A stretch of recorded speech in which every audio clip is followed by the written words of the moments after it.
Good morning. So, one quick way to get started today, one quick way to know what to do today to get started and get the results you want without self-sabotaging. So, if you're coming in, give me a hello. If you're on replay, put a replay in the comments. Let me know if you have any questions on this as well. It's a real quick and simple one. But it's, hey, Pauline, it's based on a study. And I've talked about this before, where they ask people to visualize themselves or just think of themselves, and a part of the brain lights up. Hey, Joss. Then they ask people to think of a stranger, and then a different part of the brain lights up. Then they ask people to think of themselves achieving their goal. So if it's a health and fitness goal, it could be a work, career goal.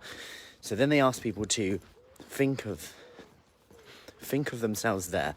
And then they looked at what part of the brain lit up. And the part of the brain, in 80% of the people, was the same part of the brain which lit up when they thought of a stranger, which means that they can't actually recognise themselves hitting that goal, which is a big thing, because if we're never actually believing it, normally our actions don't align with it. So here's one thing you can do instead, is to imagine you've hit that goal right now. So imagine you're there. What would that person do? What would that person do daily? What time would they get up? What would they eat? Would they eat 3 meals a day? What time would they go to bed? How long would they exercise for? Because these are the habits that you're going to need to be doing to get that result. Now, you can either then go two ways, and this is key. Either say, you know what, actually that's quite a big goal. I'm just going to lower my expectations. Or just pick one of those habits today and start tracking the progress of that habit, because you know that those habits will lead to the outcome. So if you just start doing those habits, even if it's one of them, pick one of them today. So we're not procrastinating. So it's not like, and pick the one that you're actually going to do. It's got to be a small step. Pick that one and get started. It's a bit like what I talked about yesterday with writing the new program that we're doing with comfort eating and snacking and getting control in that. We've got so much stuff that works really well, but putting it in one place and organising it coherently is a procrastinating task for me. I would go, oh yeah, I'll do that another time. Oh, I'll just plan it. Then I sit down and think, yeah, I can plan it. But then I've got to plan the whole thing. Oh no, I'm not going to do that. That's too much. I'll do it later. I've got X, Y, and Z to do. But if I just start and say, right, I'm going to plan day one, all of a sudden I'm off. And it's the same when it comes to our health, fitness goals. That's why we have the 5-minute workouts, the 10-minute workouts, so that you can get them done. Because once you start doing the things, the habits, and start tracking the habits, you know they take care of the results. Then we've just got to quite simply trust the process.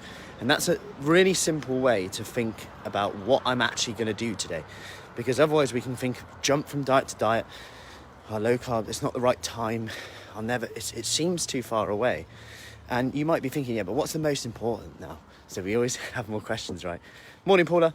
We always have more questions. So we're like that voice in our head, yeah, but what's the most important? I feel like exercising, but should I be doing more on the food? And you've just got to do the one consistently that you want to do right now. Because I got asked a question yesterday, what would you say is the most important between if I had to change my nutrition or the fitness side of it, but I was only going to focus on one? And my answer is actually not based on results, but at least relationship with food, long-term results rather.